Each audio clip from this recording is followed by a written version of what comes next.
மேடையில் இருக்கும் அனைவருக்கும், கற்றறிந்த அனைவருக்கும் மாலை வணக்கம். குறிப்பாக எஸ்கேபி கருணா அவர்களுக்கு என்னுடைய பணிவான வணக்கங்களை தெரிவித்துக் கொள்கிறேன்.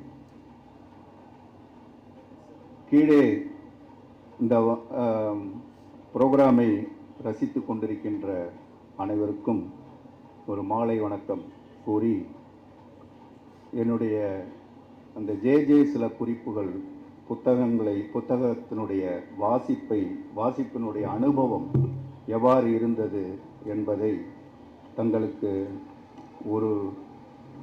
ஒரு சிறிய உரையின் மூலமாக பகிரலாம் என்று வந்திருக்கிறேன். வழக்கமாக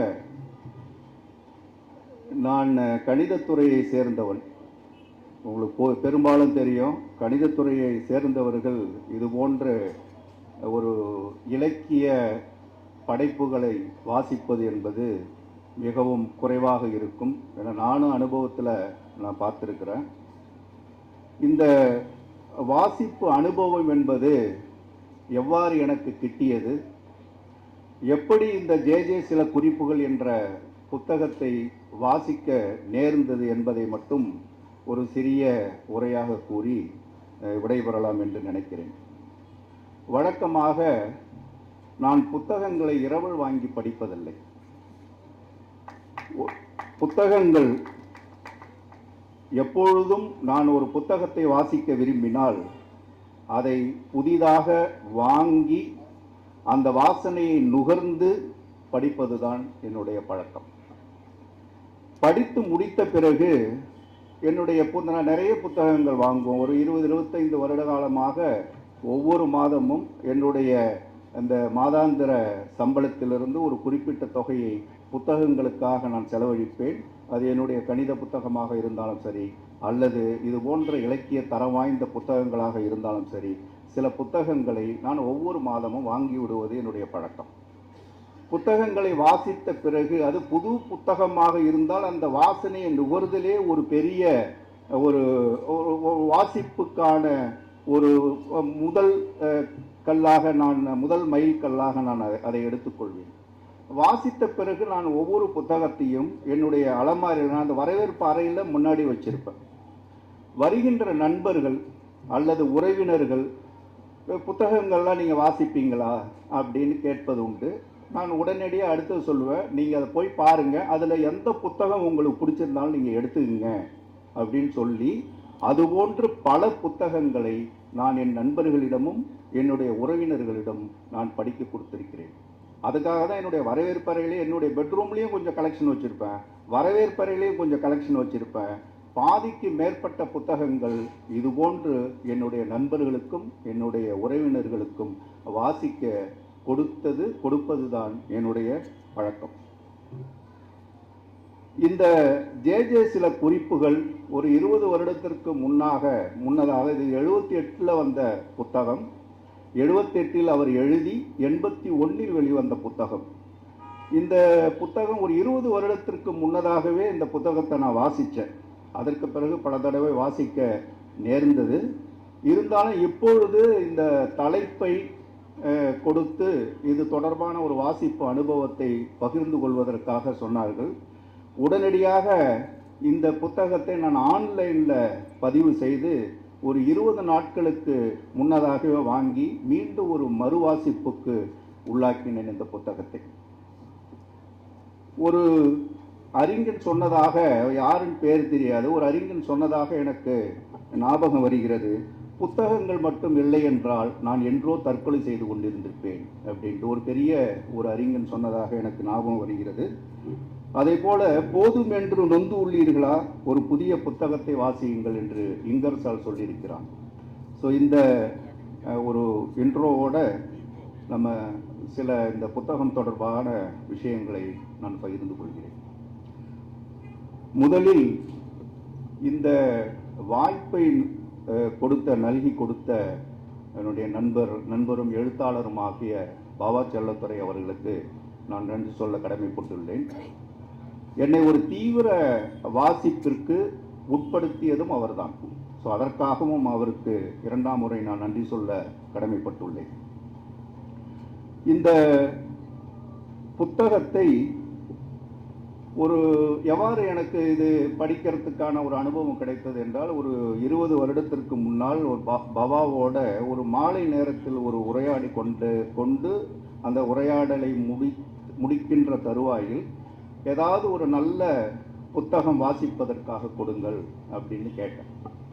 அதற்கு முன்பு வரை பெரும்பாலும் ரொம்ப ஒரு இலக்கிய தரம் வாய்ந்த புத்தகங்கள் நான் வாசித்தது கிடையாது. உங்களுக்கெல்லாம் தெரியும், அந்த காலத்தில் எழுத்தாளர்கள்னா சில எழுத்தாளர்களுடைய பெயர்கள் தெரியும், பாக்கெட் நாவல்லாம் வர்றது தெரியும், ரொம்ப கலகலப்பான நாவல்கள்லாம் இருக்கிறது தெரியும். அது போன்ற நாவல்களை நானும் படித்து பழக்கப்பட்டிருக்கிறேன். குறிப்பாக சொல்லப்போனால் அந்த thriller crime novels, Rajendra Kumar, Rajeshkumar இது போல நாவல்கள்லாம் படித்து பழக்கப்பட்டதுண்டு. அது போன்ற ஒரு வாசிப்பு தளத்தில் இருந்த அனுபவம் தான் எனக்கு. இந்த பவாவிடம் கேட்டப்ப அவர் ஒரு சம்பாஷணை செய்தார். சுந்தர ராமசாமி என்ற எழுத்தாளர் உங்களுக்கு ஏதாவது தெரியுமா அப்படின்னு கேட்டார். எனக்கு அந்த மாதிரி ஒரு எழுத்தாளரை தெரியாது அப்படின்னு அவர்கிட்ட சொன்னேன். அவர் உடனே சொன்னார், அவர் எழுதிய ஒரு புத்தகம் உங்களுக்கு சரியாக இருக்கும், நீங்கள் படிங்க அப்படின்னு சொன்னார். அப்பொழுது அவர் எடுத்து இந்த ஜே சில குறிப்புகள் என்ற புத்தகத்தை தந்தார். உங்களுக்கு பார்க்கறதுக்கு தெரியும். தயவுசெய்து யாராவது இந்த நாவலை வாசிக்காமல் இருந்தால் தயவுசெய்து வாசியுங்கள். உங்களுடைய வாழ்க்கையில் ஒரு அடுத்த பரிமாணத்தை நீங்கள் தேடுவீர்கள். இந்த புத்தகத்தை எடுத்து எனக்கு கொடுத்தார். எனக்கு சுந்தர ராமசாமியும் தெரியாது. அந்த நேரத்தில் உள்ள பின் நவீனத்துவ எழுத்தாளர்கள் நமக்கு யாரும் தெரியாது. எனக்கு கேள்விப்பட்டதில் எனக்கு மிகுந்த ஒரு பெரிய வாசிப்பாளன்னா அப்போ கிடையாது. இந்த ஜே அப்படின்னோடனே எனக்கு திடீர்னு எல்லாருக்குமே ஞாபகம் யார் வரும் அப்படின்னா ஜெயலலிதா அம்மையார், அவரை பற்றிய குறிப்புகளா அப்படின்னு. தலைப்பே வித்தியாசமாக இருக்குது. சில குறிப்புகள்ங்கிறது எந்த புத்தகத்திலையும் நம்ம பார்த்ததில்லை. புக்கினுடைய டைட்டில்லாம் நமக்கு தெரியும், எல்லாரும் எழுதுனதெல்லாம் ஜெயலலிதா அம்மையாருடைய புக்காக. இல்லை நீங்கள் படிங்க, உங்களுக்கு தெரியும் அப்படின்னார். இந்த புத்தகத்தை வாங்கிட்டு படிக்க துவங்கினேன். இது என்னென்ன எனக்கு ஒரு புதிய ஒரு அனுபவத்தை தந்தது. அப்பொழுது வரை நான் சொன்ன என்னுடைய இந்த ஜே சில குறிப்புகள் வாசிப்பிற்கும் முன்னால் வாசிப்பிற்கு பின்னால்னு என்னுடைய வாழ்க்கையை பிரிச்சுக்கலாம். இப்போ இந்த புத்தகத்தை நான் படிக்க ஆரம்பிக்கும் பொழுது எப்படி இருந்தது அப்படின்னா, எந்த விதமான பயிற்சியுமே இல்லாமல் ஒரு மலையேறும் வீரனை எவரெஸ்ட் சிகரத்தில் ஏற்றி விட்ட மாதிரி இருந்தது. எனக்கு எந்த பயிற்சியுமே எனக்கு இல்லை. பார்த்த உடனே எனக்கு ரொம்ப மலைப்பாக போயிடுச்சு.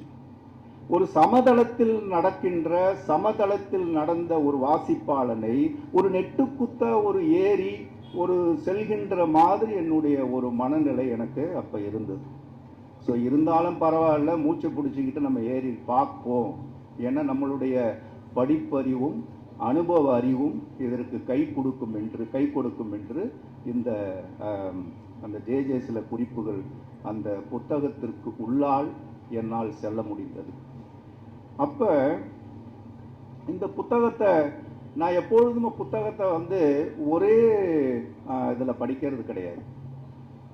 ஒரு புத்தகத்தை படிக்கும்பொழுது இது என்னுடைய அனுபவம். ஒரு புத்தகத்தை படிக்கும்பொழுது முதல் வாசிப்பு கொஞ்சம் ஃபாஸ்ட்டாக பண்ணுவேன். முதல் வாசிப்பு எனக்கு அப்பொழுதே புலப்படும், இந்த புத்தகத்தினுடைய ஆன்மாவிற்குள் நம்மால் நுழைய முடியுமா என்று. ஏன்னா உங்களுக்கெல்லாம் தெரியும், புத்தகங்களில் பல வகைகள் இருக்கு. உயிரில்லாத புத்தகங்கள், வாசனையோடு கூடிய புத்தகங்கள், ஆன்மா உள்ள புத்தகங்கள்.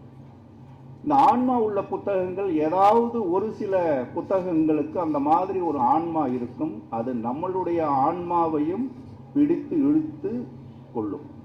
அதுபோன்ற ஒரு ஆன்மா உள்ள புத்தகமாக இந்த ஜே சில குறிப்புகளை நான் உணர முடிந்தது. ஸோ முதல் தடவை அப்படியே ஒரு ரீட் போகும்பொழுது ஸோ இந்த புத்தகத்தை கட்டாயமாக நாம் வாசிக்க வேண்டும் என்ற ஒரு ஆர்வமும் பேராசையையும் தூண்டியது. ஆனால் ஒரு எளிதாக இந்த புத்தகத்தை வாசிக்க முடியும் என்று நான் எண்ணவில்லை.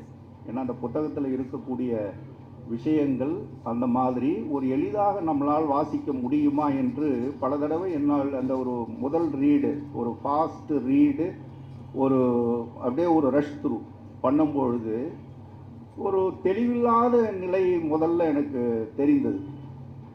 அப்போ தான் நான் நினச்சேன், ஒரு எழுத்து இவ்வளவு பாதிக்குமா மனிதர்களை? ஒரு எழுத்து ஆன்மா வரை ஊடுருவுமா என்ற அந்த ஒரு மனநிலையும் சிந்தனையையும் என்னை தூண்டியது.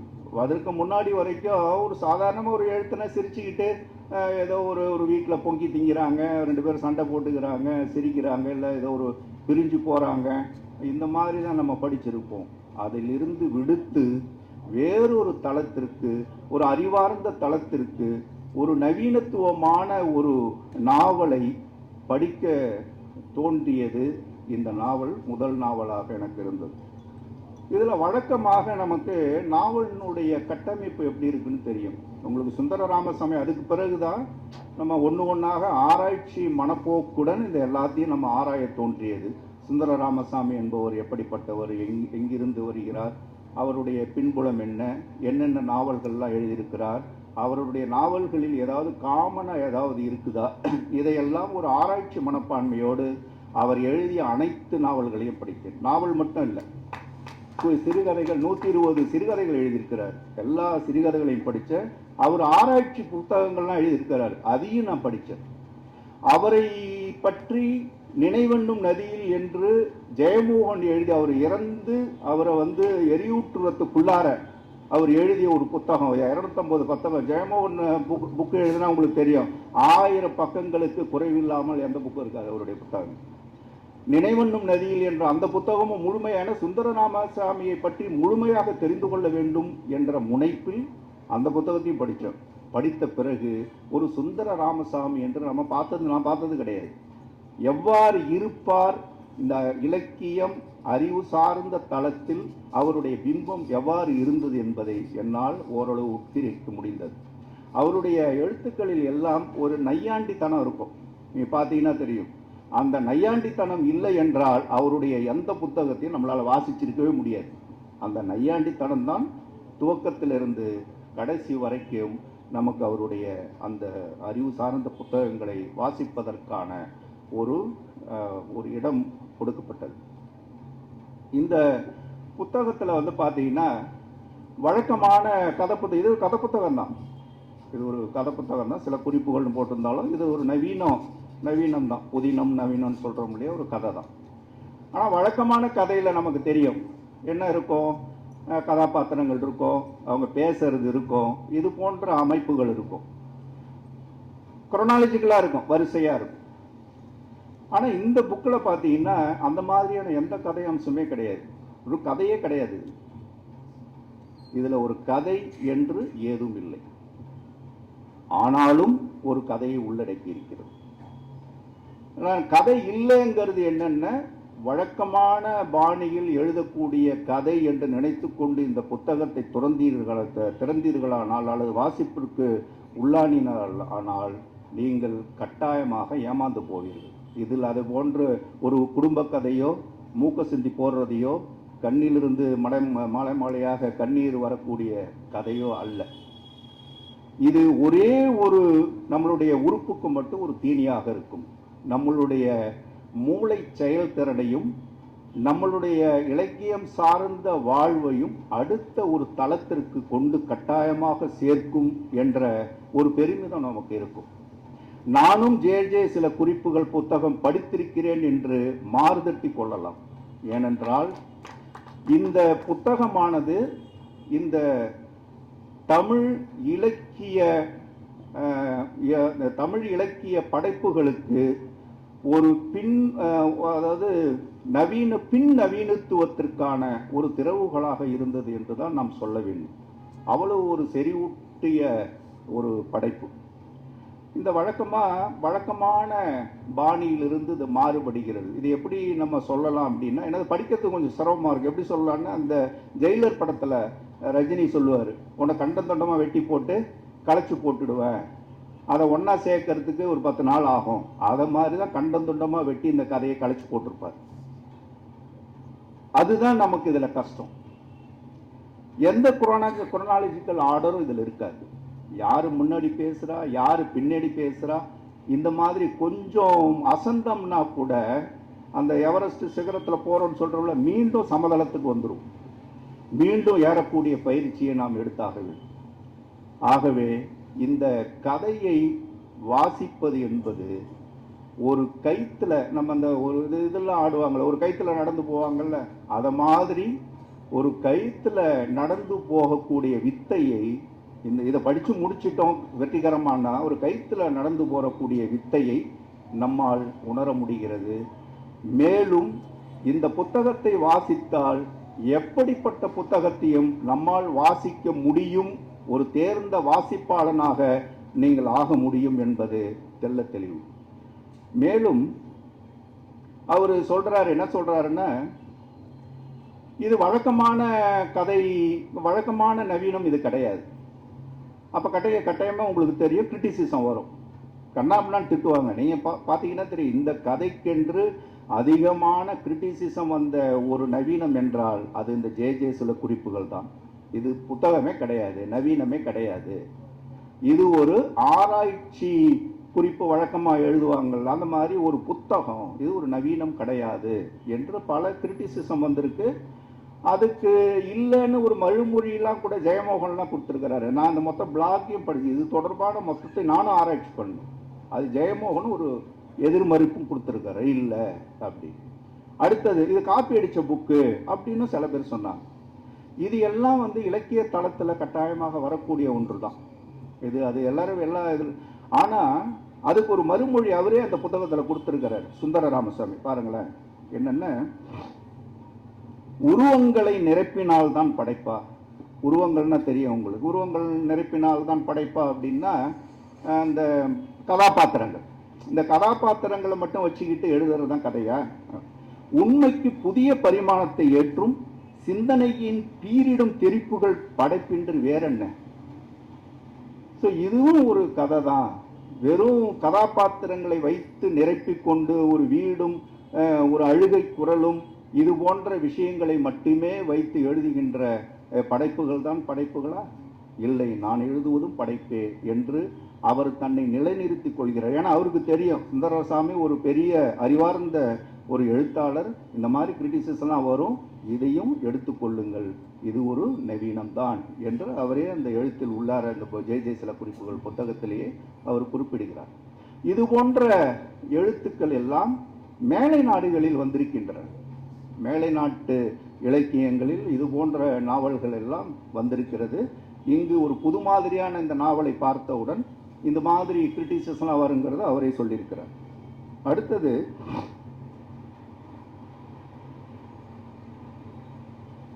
இந்த புத்தகம் வெளிவந்து கிட்டத்தட்ட 48 ஆண்டு 50 ஆண்டுகள் ஆகிறது. 78 அவர் எழுத ஆரம்பித்து 81 முதல் பதிப்பு வெளியே வந்தது. ஒரு 50 ஆண்டுகள் ஆகின்றன. இந்த தமிழ் இலக்கிய இந்த வட்டத்தில் ஒரு 50 ஆண்டு காலமாக தன்னுடைய கன்னித்தன்மையை இழக்காமல் வாசம் வீசுகின்ற அதே மலர்ச்சியோடு, முதல்ல பதிப்பு என்ன வந்ததோ அதே மலர்ச்சியோடு புது புது உயர்தர வாசகர்களை இன்றும் ஈர்க்கிறது என்றால் அது ஒரே ஒரு படைப்பு, இந்த ஜே சில குறிப்புகள் மட்டுமே. சில படைப்புகள் விண்கற்கள் போல நம் கண்ணுக்கு தெரிந்து மறைந்துவிடும். சில படைப்புகள் சூரியன் போல இருக்கும். அதுபோல சூரியன் போல எப்பொழுதுமே ஒரு பிரகாசித்து கொண்டு இருக்கின்ற ஒரு படைப்பாகத்தான் நான் கருதுகிறேன். நீங்க படிச்சீங்கன்னா தெரியும், உங்களுக்கும் புரியும்.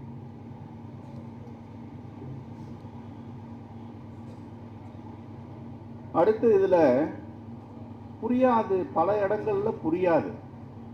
அதை புரியறதுக்கு நம்ம ஒரு பெரிய ஆராய்ச்சி செய்ய, நிறைய விஷயங்கள் இந்த இலக்கிய இந்த எழுத்தாளர்களோடு தொடர்புடைய சில விஷயங்கள் நமக்கு தெரிந்தால்தான் இந்த நவீனத்தை முதல்லிருந்து கடைசி வரைக்கும் நம்மளால் படித்து முடிக்க முடியும்.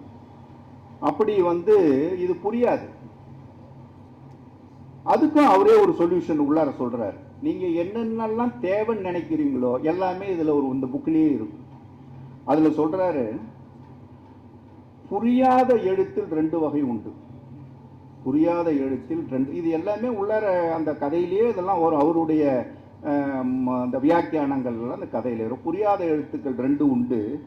ஒன்று அசிரத்தை ஏற்படுத்துவது, ரொம்ப போர் அடிக்கிறது. இன்னொன்று ஆர்வத்தை ஏற்படுத்தக்கூடியது. இதில் என்னுடையது 2வது வகை அப்படின்றார். ஸோ இது புரியாதுதான், நமக்கு ரொம்ப சிரமமாக தான் இருக்கும், ஒரு கஷ்டமாக தான் இருக்கும். இருந்தாலும் ஒரு ஆர்வத்தை ஏற்படுத்தக்கூடிய ஒரு புதினம் இது. இந்த புதினம், இந்த நாவல் எதுக்கு எழுதுறேன் அப்படின்னு அதுலேயும் அவர் நீங்கள் பார்த்தீங்கன்னா இந்த நாவலினுடைய ஒரு முழுமையான நாவல். அது கொஞ்சம் சிரமப்பட்டாலும் கூட ஒரு 2-3 தடவை ஒரு வாசிப்பில் ஈடுபடுத்திட்டிங்கன்னா நீங்கள் அது ஒரு பெரிய இதில் இருக்கக்கூடிய விஷயங்கள் நிறைய புலப்பட ஆரம்பிக்கும். இப்போ இந்த நாவல் நான் எதுக்காக எழுதினேன் அப்படின்னு அதில் ஒரு தெளிவுபடுத்தியிருக்கிறாரு. பல மொழிகள் இங்கே நம்ம இந்தியாவில் இருக்கு. வெளிநாடுகளில் இருக்கக்கூடிய எழுத்தாளர்களை பற்றி சிலாகித்து, அந்த எழுத்துக்களை எல்லாம் சிலாகித்து நம்ம நாட்டில் இருக்கக்கூடிய பழமொழி பேசுகின்றவர்கள் சொல்லும் பொழுது நம்ம நாட்டிலேயே இருக்கக்கூடிய பிற மொழி இலக்கியங்கள் தெரியாமல் போனது ஏனோ அப்படிங்கிறார். உதாரணமாக அவருடைய இருக்கக்கூடிய காலகட்டத்தில், இப்போ நமக்கு எல்லாம் இன்டர்நெட் வந்துடுச்சு, at a stroke of browse நம்ம எல்லாத்தையுமே நம்ம அந்த கூகுளில் எல்லாமே நமக்கு வந்துடுது. அவர் எழுதிய காலகட்டங்களில் அப்படி சொல்கிறாரு. உதாரணமாக தமிழ் இலக்கிய இவர் மலையாளத்தோடு ஒரு தொடர்புடையவர். சுந்தர ராமசாமி கேரளாவில் இருந்து நாகர்கோயிலுக்கு குடிபெயர்ந்து வந்தவர்.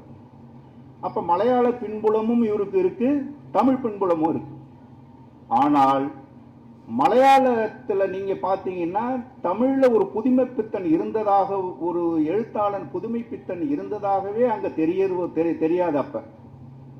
ஆனாலும் கடைசியாக புதுமைப்பித்தன் இறந்த இடம் திருவனந்தபுரம் தான். ஒரு புதுமைப்பித்தன் இங்கே இருந்தது கேரளாவில் இருக்கக்கூடிய எழுத்தாளர்களுக்கு தெரியாது. அதுபோல இங்கு இருக்கக்கூடிய இலக்கியங்களும் படைப்புகளும், பாரதி படைத்ததும் பாரதியும் மற்றவர்கள் படைத்ததும் எதுவும் அங்கே தெரியல அப்படின்னா அது இந்த ஒரு எழுத்தாளர்களுக்கு இழப்பு தானே அப்படின்ட்டு இவரே ஒரு வினைவு கொண்டு அதுக்காக வேண்டி வேற மொழியை சார்ந்த ஒரு இலக்கியத்தை நான் கொடுப்பதற்கு பதிலாக அந்த மொழியில் உள்ள ஒரு எழுத்தாளனை பற்றி நான் ஒரு குறிப்பு எழுதுகிறேன், அதுதான் இந்த புத்தகம் அப்படின்னு சொல்லிட்டு இந்த புத்தகத்தை துவங்குறார். ஸோ இந்த புத்தகம் எதுக்காக எழுதுறோங்கிறது அவர் சொல்றார். அப்ப அதுல இன்னொரு வரியும் வருது. நம்ம தமிழ் மொழிக்கு ஒரு மிகப்பெரிய பெருமை சேர்க்கிற மாதிரி ஒரு எழுதுறார். கேரளாவில் மட்டும்தான் சிறந்த இலக்கியங்கள் உண்டா? அதாவது அப்போ திருவாங்கூர் சமஸ்தானம், திருவாங்கூர் சமஸ்தானத்தினுடைய மையத்திலிருந்து தான் இலக்கியங்களுடைய பிறப்பிடமா? இல்லையே, தமிழிலும் நல்ல இலக்கியங்கள் கிடைக்கும், எங்கள் பாரதியை படியுங்கள். அந்த மாதிரி நிறைய லிஸ்ட் கொடுக்குறார்.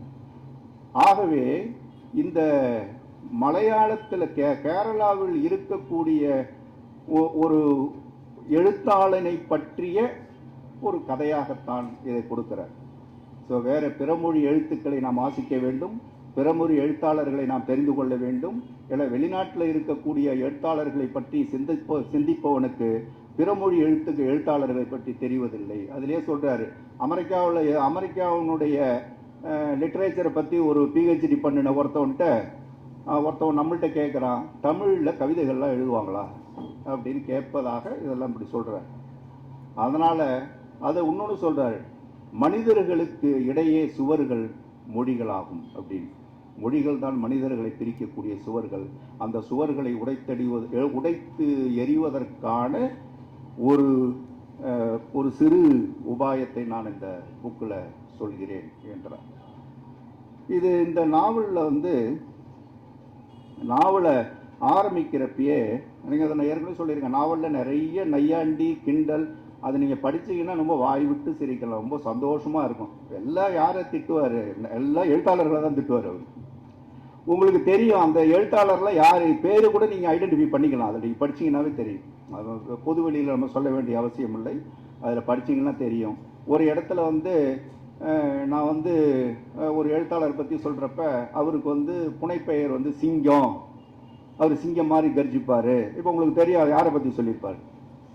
சிங்கம்னு பட்டப்பெயர் கொடுத்த உடனே அவர் தலையெல்லாம் இப்படி இப்படி ஆடாது, சிங்கம் மாதிரியே நடந்து போவார் அப்படின்ட்டு ஒரு கிண்டல் அடிப்பார். பல எழுத்தாளர்களை பற்றி இவர் அதில் நிறைய கிரிட்டிசைஸ் பண்ணியிருப்பார். நமக்கு அதெல்லாம் தேவையில்லை. இப்போ எப்படி ஆரம்பிக்கிறார் அப்படின்னு அந்த கதையை முதல் வரி எப்படி ஆரம்பிக்கிறப்பயே நமக்கு ஒரு பெரிய பயங்கரமான ஒரு ஷாக்கில் தான் ஆரம்பிப்பார், ஒரு டெத்தில் ஆரம்பிப்பார். 1960 ஜனவரி 5 ஜோசப் ஜேம்ஸ், இந்த ஜோசப் ஜேம்ஸுங்கிறவங்க ஜேஜே, அதனுடைய சுருக்கம் தான் ஜேஜே, தன்னுடைய 39வது வயதில் ஆல்பர்ட் காம்யூ இறந்த மறுநாள் இறந்தான். அப்படிதான் முதல் வரி அதுதான். 1960 ஜனவரி 5 தன்னுடைய 39வது வயதில் ஆல்பர்ட் காம்யூ இறந்த மறாவது நாள் ஜோசப் ஜேம்ஸ் ஜேஜே இறந்தான் அப்படின்னு ஆரம்பிக்கும். இப்போ நமக்கு இதுவே ஒரு நிறைய பேர் போடான்ட்டு இந்த புக்கை தூக்கி போட்டு போயிடுவாங்க. இதில் இந்த ஆல்பர்ட் காம்யூங்கிறவன் யாரு, இந்த ஜோசப் ஜேம்ஸுங்கிறவன் யாரு, இந்த ரெண்டுத்துக்கும் விடை கிடைக்காம அவன் இறந்த அந்த ஆல்பர்ட் காம்யூ இறந்ததற்கு மறாவது நாள் இறந்தாண்டு, இது ரெண்டுத்துக்கும் விடை கிடைக்காமல் நாம் அடுத்த வரி போக முடியாது. அப்படி போகக்கூடிய நபர்கள் ஒரு சிறந்த வாசிப்பாளனாக இருக்க முடியாது. சும்மா அப்படியே வந்து ஒரு ரஷ்துரு பண்ணிட்டு இதை போனோம்னா எந்த பிரயோஜனமும் இருக்காது. ஸோ இதை வந்து நம்ம யார் எவருன்னு இதெல்லாம் நம்ம விசாரிச்சாதான் நமக்கு ஒரு ஆத்ம திருப்தி ஏற்படும். அப்போதான் இந்த புத்தகத்தினுடைய ஆன்மாவோடு நாம் பேசக்கூடிய ஒரு மகிழ்வை நம்மால் ஏற்றுக்கொள்ள முடியும். அப்போ நம்ம பார்த்தோம்னா ஆல்பர்ட் காம்யூங்கிறவன் யார் அப்படின்னா ஒரு பெரிய பிரெஞ்சு பிலாசபர். இதில் ஜோசப் ஜேம்ஸுங்கிறவர் தான் இந்த கதையினுடைய நாயகன் ஜேஜே. அதுவும் வந்து கற்பனை கதாபாத்திரம் தான். ஒன்று ஞாபகம் வச்சுக்கோங்க, இந்த புக்கில் இருக்கக்கூடிய எல்லாம் கற்பனை கதாபாத்திரங்கள். இந்த ஆல்பர்ட் காம்யூ சொல்கிறோம்ல, இந்த மாதிரி 1-2 மட்டும் நிஜமாக இருந்தவங்க இந்த புக்கில் இருக்கக்கூடிய கற்பனை கதாபாத்திரங்கள். ஆனால் சில பேர் என்ன சொல்கிறாங்க அப்படின்னா, இல்லை இல்லை யாரோ சில பேரை மனதில் வைத்துக்கொண்டு எழுதியிருக்கிறாரு. யாரை மனதில் வைத்துக்கொண்டு எழுதியிருப்பாருங்கிறது ஜெயமோகனும் சொல்லியிருக்கிறாரு. இந்த புத்தகத்தினுடைய பின்பக்கம் எழுதிய இந்த பின்னூட்டத்தில் எழுதிய சுகுமாரனும் சொல்லியிருக்கிறார். யாரை மனசில் நீங்கள் படிங்க, அதெல்லாம் சொல்லிட்டோம்னா அப்புறம் நீங்கள் படிக்காமலே போயிடுவீங்க. படித்து அதை ஒரு இன்ட்ரெஸ்டாக எடுத்துப்போம். இந்த ஆல்பர்ட் காம்யூ அவன் யார் அப்படின்னா ஒரு பெரிய பிரெஞ்சு பிலாசபர். அவன் ஒரு நாடகாசிரியர், ஒரு எழுத்தாளன், ஒரு நாடகத்தில் நடிக்கிறவன், அவன் ஒரு இராணுவ வீரன், ஒரு புரட்சியாளர், ஒரு பிரெஞ்சு புரட்சியில் தன்னை ஈடுபடுத்தி கொண்டவன். இன்னும் நிறைய அவனை பற்றி நிறைய சொல்லிட்டு இருக்கலாம். ஒரு மல்டிஃபேசட்டட் பர்சனாலிட்டி, ஒரு பிலாசபர் அவர். உங்களுக்கு தெரியும் பிரெஞ்சு இந்த வெளிநாடுகள்லாம் நிறைய தத்துவ மேதைகள்லாம் துவங்கி, நம்ம தத்துவ மேதைகளை சொல்லுங்கன்னா நம்ம ஆளுங்களை யாரையும் நம்ம சொல்ல மாட்டோம். நம்ம பழைய காலத்தில் ஒரு பழமொழி தத்துவ மேதைகள் யாருன்னு சொல்லுங்கன்னா நம்ம வழக்கமாக சொல்கிறதெல்லாம் யார், வெளிநாட்டுக்காரர்களை தான் நம்ம சொல்லுவோம். நம்ம நாட்டில் நிறைய தத்துவ மேதைகள் இருக்காங்க. உதாரணத்துக்கு சுந்தரராமசாமி ஒரு தத்துவ மேதை. அந்த புக்கை படிங்க, எந்த வெளிநாட்டுக்காரனும் சொல்லாத பல தத்துவங்களை, வாழ்க்கை தத்துவங்கள் அதில் கொடுத்துருக்குறாரு. அதனால் தத்துவ மேதைகள் அப்படின்னா நம்ம அதை தான் அவர் சாடுறாரு. வெளிநாட்டுக்காரனுக்கு பேரை தெரிஞ்சிருக்கும், நம்மளுடைய ஆட்களை பற்றி உங்களுக்கு தெரியவில்லையே அப்படின்னு சாடுறாரு. இந்த ஆல்பர்ட் காமஸ் ஒரு பெரிய பிலாசபர். அவனும் 42 வயதில் தான் இறந்தான். இந்த சிறிய வயதில் டிபி அப்போல்லாம் டிபிக்கு மருந்தே கிடையாது. டிபி இறந்தான். நம்ம புதுமை பித்தனும் டிபி தான் இறந்தார். மேத்தமெட்டிக்ஸில் ஒரு பெரிய ராமானுஜன் இருந்தார், 32 வயசில் அவரும் டிபி தான் இறந்தார். அப்போ உங்களுக்கு அந்த டிபிக்கு மருந்து கிடையாது. அவனும் 42 வயதில் இறந்தான். ஒரு கார் ஆக்சிடென்ட்ல இறந்தான். டிபி இருந்தது, கார் ஆக்சிடென்ட்ல இறந்தான். அவனை குறிப்பிடுறதுக்கு என்ன காரணம்? எல்லாமே புனைவா இருக்கும் பொழுது அதையும் ஒரு புனைவா வச்சு ஏதோ ஒன்று பண்ணிட்டு போவதையே இதை குறிப்பிடுவதற்கு என்ன காரணம் அப்படின்னா, இந்த அந்த நேரத்தில் இந்த ஆல்பர்ட் காமியூ என்கிறவன் ஒரு வித்தியாசமான ஒரு தத்துவத்தை முன்னெடுத்தான். அந்த நேரத்தில் நிறைய தத்துவங்கள் அந்த நேரத்தில் இருந்தது. ஒரு நிஹிலிசம் அப்படிங்கிற ஒரு தத்துவம் ஒன்று, இன்னொன்று இருத்தியல்னு சொல்கிறோம்ல, இருத்தியல்வாதின்னு சொல்கிறோம். அது ஒரு பெரிய தத்துவம். நிஹிலிசம்னு ஒன்று சொல்கிறோம், எக்ஸிஸ்டன்ஷியலிசம். இருத்தியல் எக்ஸிஸ்டன்ஷியலிசம் அது ஒரு தத்துவம், நிஹிலிசம்னு ஒரு தத்துவம். இந்த ரெண்டு தத்துவங்களிலிருந்து வேறுபட்டு இவன் ஒரு தத்துவம் சொன்னான், அப்சர்டிசம்ங்கிற ஒரு தத்துவத்தை இவன் முன்னெடுத்தான். அந்த அப்சர்டிசம்ங்கிற தத்துவம் ஐரோப்பாவையே புரட்டி போட்டது. அது மனித குலத்திற்கு கொடுக்கப்பட்ட மிகப்பெரிய தத்துவமாக இருந்தது. வாழ்க்கை எந்த அர்த்தமும் அற்றது, அதுதான் தத்துவம். நீ அதுக்காக போய் மண்டையை உடைச்சிக்காத. இந்த உன்னுடைய வாழ்க்கை என்னால இப்படி ஆயிடுச்சே அப்படின்ட்டு சில பேர் நிறைய சூசைட் பண்ணிக்கிறாங்கல்ல, அது பண்ணிக்காத.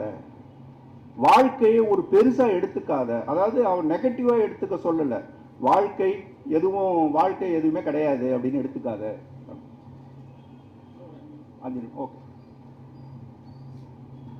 அவன் ஒரு மிகப்பெரிய அந்த முதல் வரியிலேயே அவர் என்ன சொல்றாரு, இந்த ஜேஜேவையும் யாரோட லிங்க் பண்ணுறாரு, இந்த ஆல்பர்ட் காமஸோட லிங்க் பண்ணுறாரு. ஆனால் என்னுடைய மனதில் என்ன எழுந்ததுன்னா, இந்த புத்தகம் முழுவதுமாக ஜேஜேவை பற்றி குறிப்பிடுகிறார்.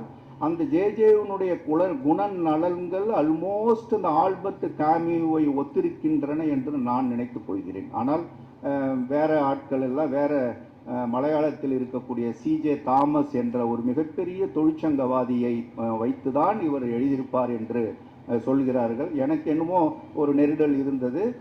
ஏன்னா ஆல்பர்ட் அவரையும் இதில் அவர் சிஜே தாமஸ் இதில் குறிப்பிடல, ஆல்பர்ட் காமியை குறிப்பிட்டதால் நான் அது போன்ற ஒரு மனநிலைக்கு வந்தேன். இந்த ஜோசப் ஜேம்ஸ் இந்த 1960 பிறந்தவன் இருக்கிறான்ல, இவன் தான் இந்த கதையினுடைய நாயகன். அவன் ஒரு பெரிய ஓவியன், ஒரு பெரிய தச்சன். இதெல்லாம் புனைவு தான். பெரிய தச்சன். அடுத்து அவர் ஒரு எம்ஏ எக்கனாமிக்ஸ் படித்தவர் அவர். அப்புறம் ஒரு பெரிய எழுத்தாளன், ஒரு மிகப்பெரிய பத்திரிகையாளன், மிகப்பெரிய தொழிற்சங்கவாதி, ஒரு பெரிய கால்பந்தாட்ட வீரன் என்று மல்டி ஃபேசட்டட் பர்சனாலிட்டியாக இதில் காமிக்கிறார். ஒரு தத்துவவாதி. அந்த தத்துவவாதின்னு சொல்லும் பொழுதுதான் எனக்கு அந்த ஆல்பர்ட் காமியூ ஞாபகம் வந்தது. இவரோடு ஒத்திருக்கக்கூடிய அவரை அந்த மாதிரி சொல்றாங்க. அதுல எனக்கு இன்னொரு பிடித்த அடுத்த வரி, இது முதல் வரி, அடுத்த வரி, இந்த ஒரு வரியும் படிப்பதற்கு எனக்கு நாள் கணக்காகியது. ஏன்னா அந்த விஷயத்தை தெரிந்து கொள்ளாமல் உள்வாங்கி கொண்டு அந்த இந்த சுந்தர ராமசாமியோடு அந்த பயணிப்பதற்கு இவைகளெல்லாம் தெரியாமல் உள்ளே நாம் நுழைய முடியாது. அடுத்தது, இந்த 39 வயதில் இவன் இறக்கிறான். அதுக்கு அடுத்த வரி அவர் எழுதுறாரு, மேதா விலாசத்திற்கும் அற்ப ஆயுளுக்கும் அப்படி என்னதான் சம்பந்தமோ, அதிமேதா விலாசத்திற்கும் அற்ப ஆயுளுக்கும் அப்படி என்னதான் சம்பந்தமோ. என்ன உங்களுக்கு தெரியும், இந்த தமிழ்நாட்டில் இருக்கக்கூடிய நிறைய எழுத்தாளர்கள், தடம் பதித்த எழுத்தாளர்கள் அனைவரும் சிறிய வயதிலேயே இறந்தார்கள் என்பதை மனதில் வைத்துக் கொண்டு எழுதுகிறான். அது மாதிரி யாருன்னா பாரதி, மு தளையசிங்கம், கூப்பா அழகிரிசாமி போன்ற எல்லாரும் இந்த சிறிய வயதிலேயே இறந்து போகிறார்கள், அதுவும் வறுமையோடு இறந்து போகிறார்கள் என்று ஆரம்பமே இது மாரி ஆரம்பிக்கிறார்.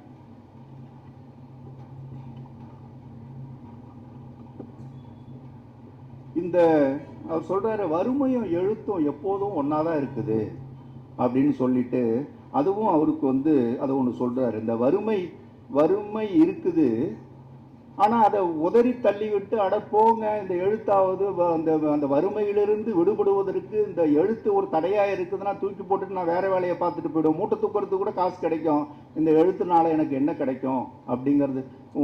அதாவது கடைசி காலகட்டத்தில் அந்த சார் சொன்னாங்க, இந்த டிபி நோய்க்கு மருந்து வாங்க கூட காசு இல்லாமல் புதுவை பித்தன் இறந்தான் என்று.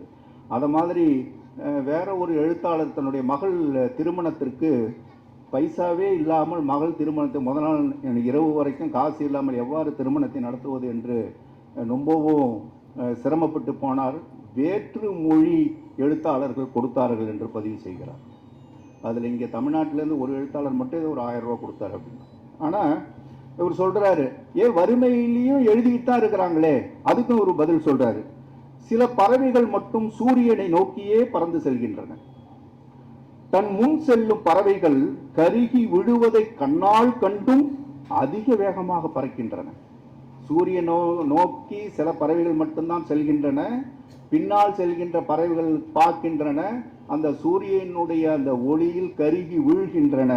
இருந்தும் பின்னால் செல்கின்ற பறவைகள் அதிவேகமாக செல்கின்றன. கருகிய உடல்கள் மண்ணில் விழும்பொழுது கூரைக்கோழிகள் காகங்கள் சிரிக்கக்கூடும். அப்போதும் சூரியனை நோக்கி பறக்க புறப்படும் பறவைகளின் சிறகடிப்பே அச்சிரிப்புக்கு பதில் என்று அவரே அதுக்கு ஒரு பதில் சொல்றார். அதனால இன்னொன்னு சொல்றாரு, கஷ்டத்தில் இருந்துதான் கலையின் ஊற்றுக்கள் திறக்கும் என்றால் கஷ்டமும் வேண்டாம் அந்த கலையும் வேண்டாம்னு அவரும் அதுக்கு ஒரு பதில் சொல்றாரு. கஷ்டம்தான் இது எல்லாத்துக்கும், கஷ்டத்துல தான் ஒரு வறுமையில தான் இந்த எழுத்தாளர் இருக்கணும்னா அந்த மாதிரி ஒரு எழுத்து தேவையில்லை, அந்த மாதிரி ஒரு கஷ்டமும் தேவையில்லைன்றாரு. இன்னொன்று அவர் கொஞ்சம் வசதியானவர், ஆனால் இது ஒரு பாசிட்டிவ் சென்ஸ் தான், இந்த அப்சர்டிசம் மாதிரி தான். ஒரு ஆல்பர்ட் கேமியூ சொன்ன அந்த பிலாசபி தான் இது. அடுத்து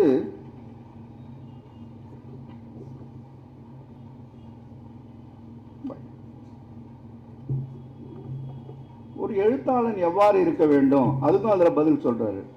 எவன் எல்லாம் தன் உள்ளொளியை காண்பதற்கு எழுத்தை கையாளுகிறானோ அவன்தான் ஒரு எழுத்தாளன் அப்படின்னு அவர் அதில் சொல்றாரு. ஒரு எழுத்து எவ்வாறு இருக்க வேண்டும் இதெல்லாம் நம்ம ஏற்கனவே படிச்சிருப்போம். ஒரு இலக்கியம் என்பது என்ன அப்படின்னா, சொல்லை வைத்துக்கொண்டு சொல் இல்லாத நிலையை கட்டுவது இலக்கியம் என்று நம்மளுடைய தமிழ் அறிஞர் தான் ஒருத்தர் சொல்லியிருக்கிறாரு. அடுத்தது சொல்லு எப்படி இருக்கணும், ஒரு இலக்கியம் எப்படி இருக்கணும்னா சொல்லை வைத்துக்கொண்டு சொல் இல்லாத நிலையை கட்டுவது இலக்கியம் என்றும், ஒரு சொல்லு எப்படி இருக்கணும், ஒரு எழுத்து எப்படி இருக்கணும் அப்படிங்கிறத எப்படி இருக்கணும் அப்படின்னா, நெருப்புன்னு நம்ம வாசித்தோம்னா நாக்கு சுடணும், அந்த மாதிரி ஒரு எழுத்து இருக்கணும் அப்படின்ட்டு லாசாரா சொல்லியிருக்கிறார். லாசாரா அவர் இதை சொன்னது ஒரு சொல்லில்லாத நிலையை வைத்து சொல்லை கட்டுவது இலக்கியம் அப்படிங்கிறது.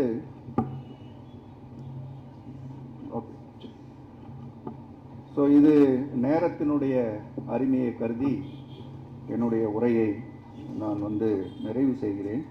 ஒரு ஒன்றே ஒன்று மட்டும் சொல்லிட்டு நிறைவு செஞ்சிடறேன். ஏன்னா பின்னால் உங்களுக்கு மிக சிறப்பான பேச்சை வழங்குவதற்காக எழுத்தாளரும் நம்மளுடைய இந்த மண்ணின் மைந்தரும் நமக்கெல்லாம் மிகவும் பரிச்சயமாகி இந்த திருவண்ணாமலைக்கு ஒரு நல்லதொரு எதிர்காலத்தை தேடி கொடுக்க வேண்டும் என்று சதா அந்த முயற்சியில் ஈடுபட்டு கொண்டிருக்கின்ற கருணா அவர்களுடைய பேச்சை நானும் ரசித்து கேட்பதற்காக இருக்கிறேன்.